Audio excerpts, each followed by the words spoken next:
Yay! So today's the day. Today's the day that we get our Tesla. We ordered this over a year ago. So in hopefully about 30 minutes we'll be taking delivery. Got my loan from the bank and their cashier's check. So I'm excited. It's going to be fun. It's the Model 3 all-wheel drive. Not the Performance Edition, but still all-wheel drive. It's fast. And I'm pretty excited. I don't know if Colleen's excited as I am, but Colleen, are you excited? Yay! It's been a long wait, so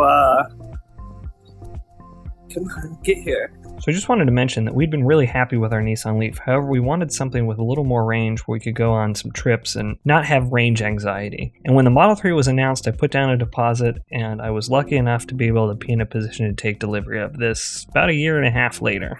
Since the Nissan Leaf has such limited range, I was able to get away with just charging this overnight with the 110 adapter that came with it. Never really seemed to be an issue. However, the Tesla has such a big battery pack that if I were to deplete it, it could take up to a week to charge. So I knew that when I ordered this, I'd have to upgrade my charging game at home. So before I started any of this, I started looking at the possibilities of what it would take to add a charger to my garage. When I was going through the electrical, even though I have a very old panel, I noticed that one of the breakers was for an electric stove that was there previous to us living there. For the sake of this video, I'm just going to briefly talk about what I had to do to run this electrical line. First thing I did is turn off the breaker. I went up into the attic and inspected where the line went from the breaker panel to the electric stove. Everything in this house was run in metal conduit, which I think is a really good practice, and I wanted to keep that up for running this new line to the garage. So what I had to do is cut this existing conduit, pull out the old wires, and I found an inline coupler that I could connect the old conduit to the new conduit. And then I pulled brand new 6-gauge wires from the panel to the plug. Okay, now that I've got the NEMA 1450 in, I charged once with this, it's fine, but my local utility gives me a rebate for installing the real charger for support chargers, so I'm going to put this guy in. So I got him yesterday. I picked the black version, gloss black.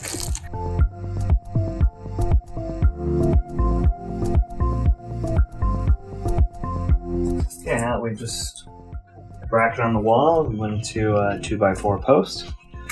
Now this goes on here. There's two different size screws, big ones at the top, small ones at the bottom, and they're hex. They included, I should say they're star, or Torx. And they included the bits for a drill for that, but I happen to have the handheld ones. Should probably just sit in there. Yep.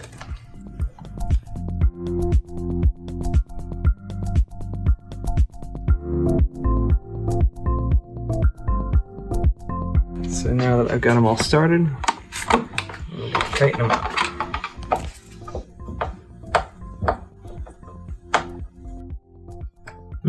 Did you read that part of the user's guide? Nope. I'm trying to disengage the snaps that hold the front cover on. It says to use a flathead screwdriver for that. I'm not sure I like that design, Tessa. No, I'm not sure that I do either. Kind of always end up marring an edge. But the problem was I need to use a little bigger screwdriver. I'm coming into the slot here. I'm just pulling it a little bit so I can get the top down in there. Just giving it kind of right enough there. There we go.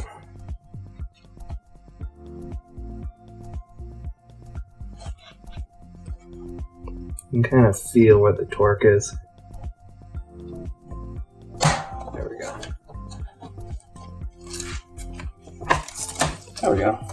Kind of sounds and feels like you're breaking it, but doesn't appear that I did, so that's good. Now I gotta remove these, and these are security bits.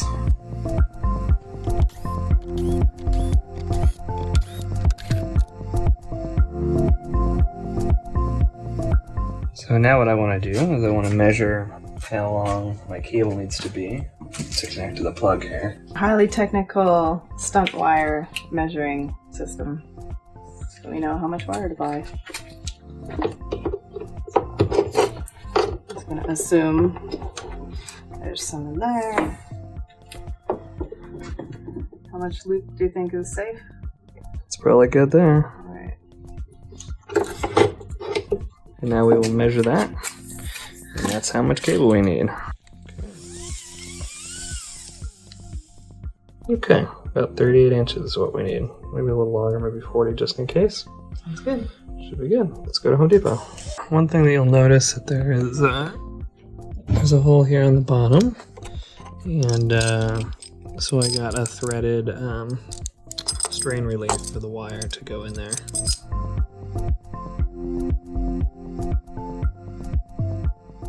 This is type S, let's see, SOOW, got it from Home Depot, $7.75 a foot. So it's 4-wire, 6 gauge.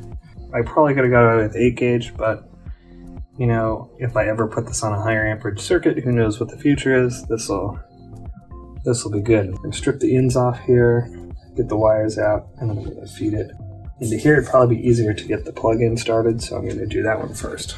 So the directions tell you, luckily, what size to cut each wire and how much to strip off of everything.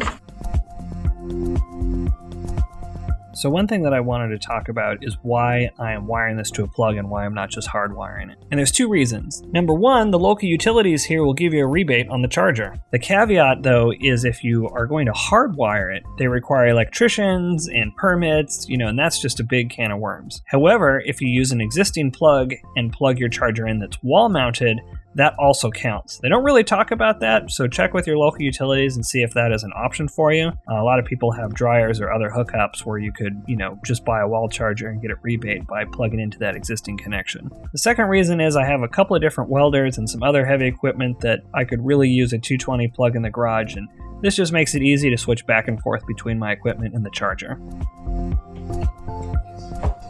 So, there we go.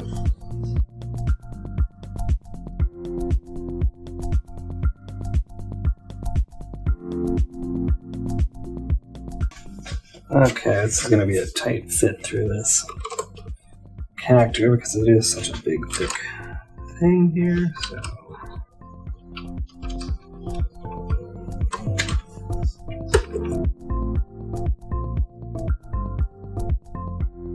I'm going to deal with the one that's the hardest, which is the ground. That's all the way in the back. I know you can't see it from that angle. I like to just kind of twist the wires so they don't splay everywhere. Osriel? Dad? Not yet. Now, unfortunately, I didn't discover it till later, but this charger does not use the neutral. The charger that comes with the Tesla, the portable one, has a NEMA 14-50, which is a 4-conductor plug. So I assume that the wall charger would also have the same requirement. However, it doesn't. If I would have got a 3-conductor cable, this would have made this a little easier to get inside the housing and deal with the extra wires. And since I'm not using the neutral, I taped that up. That is all handled. So the next thing we need to do is there's a rotary switch in here where you set the number of amperage you want to limit this to in case you have it on a smaller circuit, which I do because this goes up to 80 amps and the Model 3 can only support 48. I'm only putting in a 60 amp breaker. I am going to limit this to 36 amps for now, and then when I get, I'm waiting for a new breaker to come in because it's only on a 40 amp breaker right now. So according to the chart, if I want to limit it to 36, it's switch number 7. It comes on a default of 1, which is 12 amps. So we're going to rotate this to... I still need a smaller screwdriver. Here we go. One thing we need to do is we also need to take this and plug it into the LEDs that are on the front. It's got a little notch on it. There we go.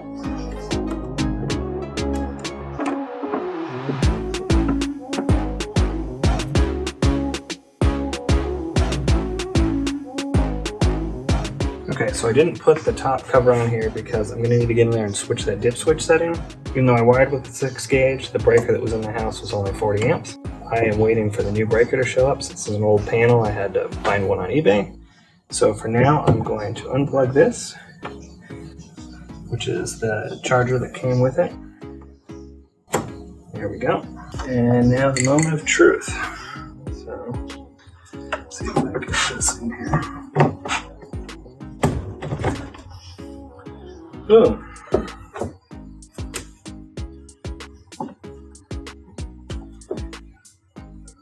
Alright. And I'm assuming that we're good. Yep. I'll just keep that from, like I said, if we pull out a shovel or something, I'll just keep that from getting snagged. But this was a little too big for here, so we got a smaller one. It's gonna be sitting here. So we probably want that down here somewhere.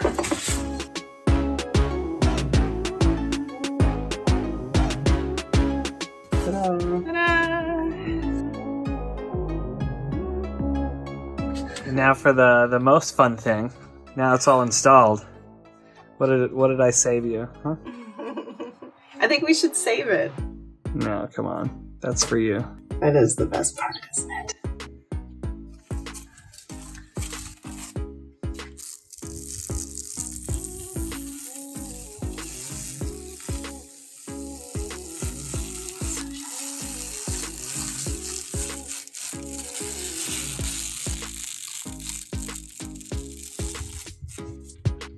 I'm gonna stick it on, do it again.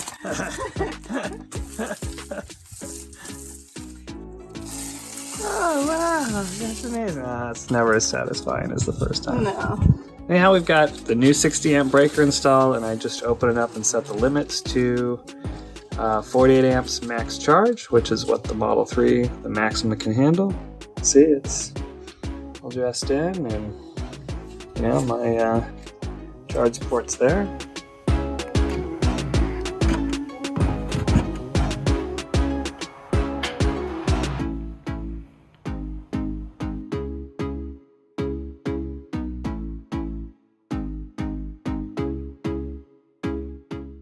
So, baby, you're in your brand new Tesla.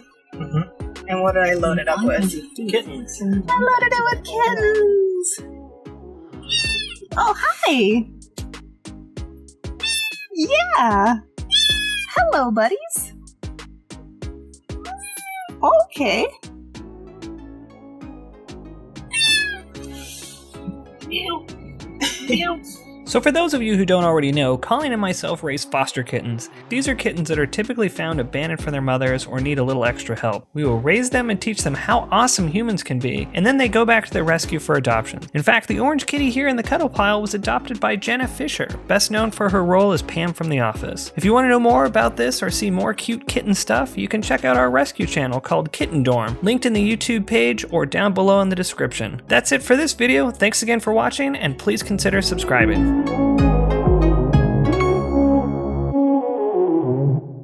So how long are you going to leave the protective sleeve on?